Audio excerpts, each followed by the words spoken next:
आधार घेऊन निवडणूक आयोगाकडे वेळ मागितली याबद्दल मला माहिती नाही, पण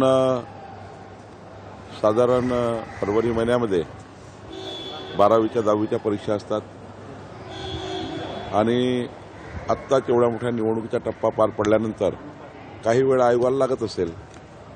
बजेट सेशन आहे, त्यानंतर अवेलेबिलिटी ऑफ ऑफिसर्स आहे किंवा निवडणुकीचा एवढा मोठा मॅनपॉवर आहे, अधिकारी वर्ग आहेत.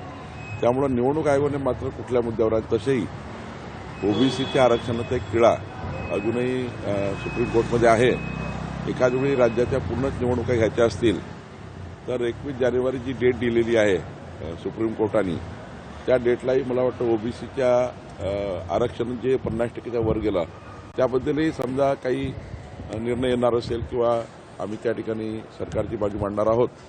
मला असं वाटतं की आयोगाने कुठल्या विषय मांडला हे जरा त्यांचं अॅफिडेव्हिट चेक करावं लागेल. मुंबईला लॉंग टर्म गुजरातकडे नेण्याचा आणि मराठी भाषा संपवण्याचा डाव भाजप आणि अडाणी रचत असल्याचा आरोप काल राज ठाकरे यांनी त्यांच्या सभेत केलेला. सोबत फडणवीस हिंदू आहे का हे देखील तपासावं लागेल असं राज ठाकरे बोलतात. नाही, राजसाहेब किंवा उद्धवजी यांना मी मागेच सांगितल्याप्रमाणे भावनिक पद्धतीने बोलून